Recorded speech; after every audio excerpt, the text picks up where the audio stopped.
This empty coal train is heading for the mines at Collinsville. It has come from Abbott Point inside the Great Barrier Reef.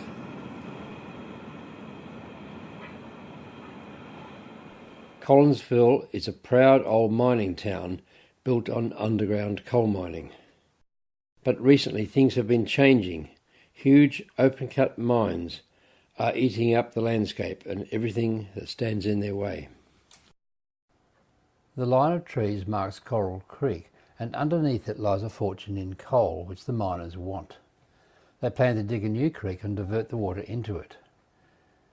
We went to meet two people living downstream who are fighting this proposal. I'm Carol Cosentino, and I'm a local wildlife carer. We never started out being anti-coal as we're being accused of these days. That was the thing that was furthest from our mind. We only started out to try and save our Coral Creek, which we loved. What's your problem with the coal mining in this creek? Well, there's a proposal to mine under the creek and divert the creek around the pit, and then to seal off the creek from the pit. But the chances of that failing and the subsurface water leaking into the mine pit is a significant risk. When we were meeting with DAM to do our research, we were horrified to find that they'd already done 70 other diversions in the state of Queensland.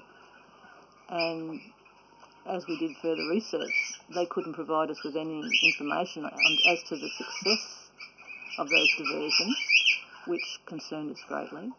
Even in the most, severe droughts, this hole, has never dried up, and because of the mining under the creek, several kilometres upstream, there's a significant risk that the water will be lost and it won't get to here in the dry season and in droughts. And we rely on this water where we draw our water for our farm. Sure. As you can see, this is all dry, but under the sand here is the moisture. There it is there. There's the moisture there. Only a foot down. There it is.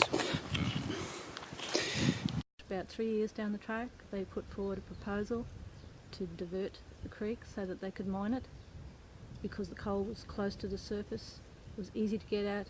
Well, I was going to say, this is coal here in the bed of the creek, quite visible, runs straight through to there, and the mining company told us that they had actually only discovered that there was coal under the creek after they started their operation, 2 years into their operation, and that's why they hadn't applied to mine the coal under the creek in the initial EIS and initial design.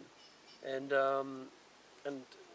Collinsville was actually called, used to be called Moongunya, as the Aboriginal word for this area is Moongunya, place of burning rock, which is coal. And everyone knows that this coal is visible in the bed of the creek, so it sort of beggars belief, really. But Yeah, we'd never done submissions before, and it was a total learning curve. I mean, we had to ask friends, Patricia and that, how do you do these things?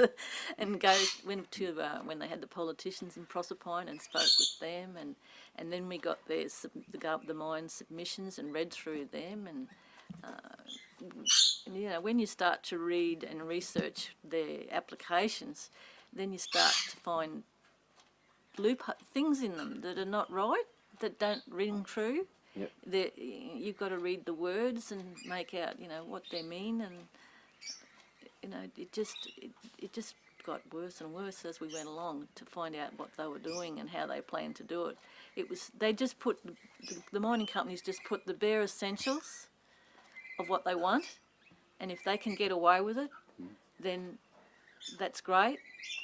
But because we've been putting in submissions and questioning and everything, they've had to get more and more experts in and make their reports bigger and bigger and in more detail. So they've had to explain more of what they're doing. And they're going to dig a big pit right beside the diversion. and they're going to have a few inches of clay in the diversion, thinking that's going to stop any leakage into the pit. But, you know, a tree root or movement in the subsurface could break that seal and water could seep into that 300-foot pit. The mining company have only got an obligation in their paperwork to maintain the creek for 10 years. And then the government declares it as a natural creek again and removes any responsibility from the mine to have to keep maintaining it. So the taxpayers will be paying for future damage. And of course the government hates spending money, so they'll just let it all disintegrate. And the legal advice was that I should take the case up under the Water Act, and then I ended up losing that case for a number of reasons. And then unfortunately there was a costs order against us. We had the threats of $3.7 million worth of costs hanging over us. We appealed that, and I'm waiting now for that decision. And if that goes against me, because I've spent all my savings and all my family savings, I won't have the resources to be able to pay those costs. Yeah, well, most people don't want to take on the mining company because they feel that it's hopeless because they're so powerful. But Gary has, with his life experiences, feels that he needs to make a stand because he feels that this is the right thing to do, and he's been prepared to put his property and his life and everything on the line for it. And I admire that factor that he has stood up to be counted and hasn't backed off in the face of such a huge opposition. It's a rare thing in our society these days for someone to stand on principle, and most people just fold before they even start. It's cost him all his family savings, which he would have been quite comfortable on, and it's also jeopardised the future for the farm. So he's put everything on the line, and they've tried to intimidate with, huge costings against him, and he's managed to stand up and say, no, I'm not going to be silenced and I'm not going to back down. I'm going to do everything that I can to try and save this creek that I love. And, he is passionate about looking after it. His family have always been meticulous about going around on the creek and getting rid of the weeds and trying to maintain the health of the creek. And it grieves him greatly when he sees people that are damaging it and not looking after it.